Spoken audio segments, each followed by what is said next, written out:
Oke, kali ini kita bakal ngebongkar salah satu ironi paling besar di Indonesia.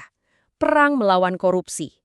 Gimana ceritanya, lembaga yang seharusnya jadi pedang keadilan buat kita semua, justru jadi pemain utama yang merusak negara. Yuk kita bedah sama-sama hipokrisi yang sudah mengakar ini. Kita mulai dari kutipan yang nusuk banget ini. Ini bukan cuma kata-kata loh, tapi ini diagnosis dari penyakit kronis di negara kita. Bayangin, institusi yang kita harapkan jadi penjaga, seperti polisi, jaksa, dan hakim, malah berubah jadi pedang pemotong yang paling rakus menggerogoti uang negara. Nah, ini dia pertanyaan intinya. Kalau kita lihat, Indonesia itu punya segudang undang-undang anti korupsi, punya lembaga-lembaga khusus kayak KPK. Persenjataannya lengkap banget. Tapi kenapa ya kita seolah-olah kalah terus dalam perang ini? Di mana sih sebenarnya letak masalahnya? Untuk menjawab itu, kita masuk ke bagian pertama. Kita sebut aja ini paradoks pemberantasan. Di sini kita bakal lihat data yang menunjukkan betapa lebarnya jurang antara hukum yang tertulis di atas kertas dengan kenyataan pahit di lapangan. Coba lihat angka ini, 34.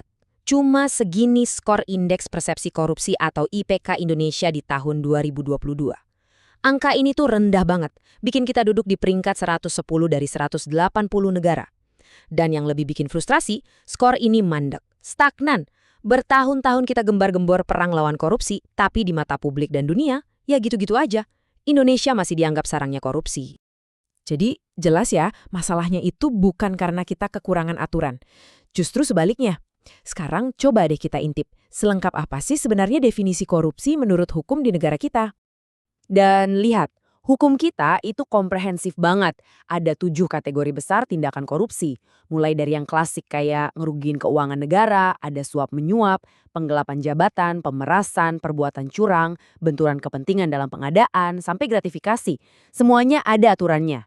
Jadi, kita bisa simpulkan lagi, masalahnya bukan di aturannya. Aturannya udah super jelas. Nah kalau gitu, di mana dong gagalnya? Jawabannya, dan ini yang paling ironis, justru ada di dalam para penegak hukum itu sendiri. Disinilah hipokrisi itu muncul dengan sangat terang-terangan. Kutipan ini benar-benar menggambarkan realitas yang brutal. Pejabat yang kesandung kasus bukannya diproses demi keadilan, tapi malah diperlakukan kayak ATM berjalan.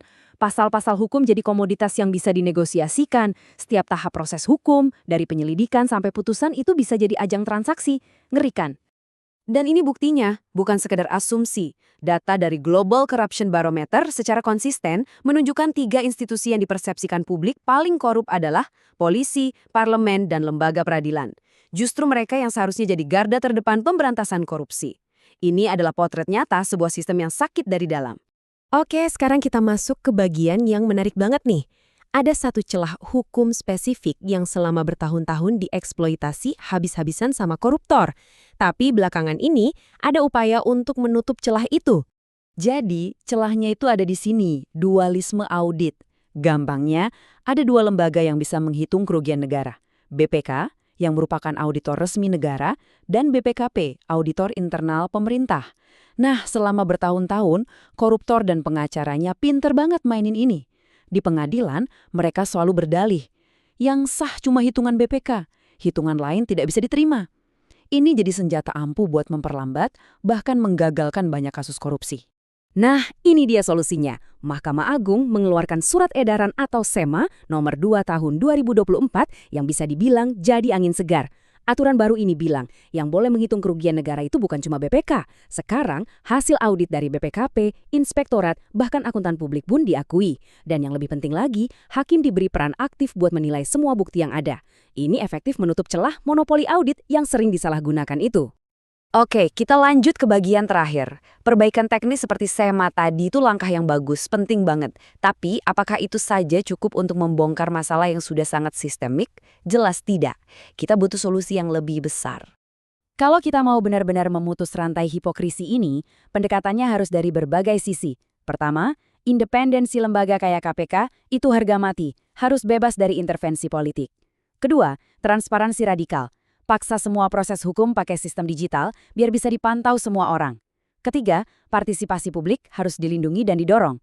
Dan yang terakhir yang paling penting, harus ada kemauan politik yang tulus dari para pemimpin untuk bersih-bersih. Tanpa keempatnya, reformasi cuma akan jadi hiasan di permukaan. Pembahasan kita kali ini menunjukkan kalau masalah korupsi di Indonesia itu sangat struktural dan dalam. Perbaikan teknis memang perlu, tapi perubahan yang sesungguhnya itu butuh tekanan yang konsisten dari kita semua. Pertanyaannya sekarang kembali ke diri kita masing-masing.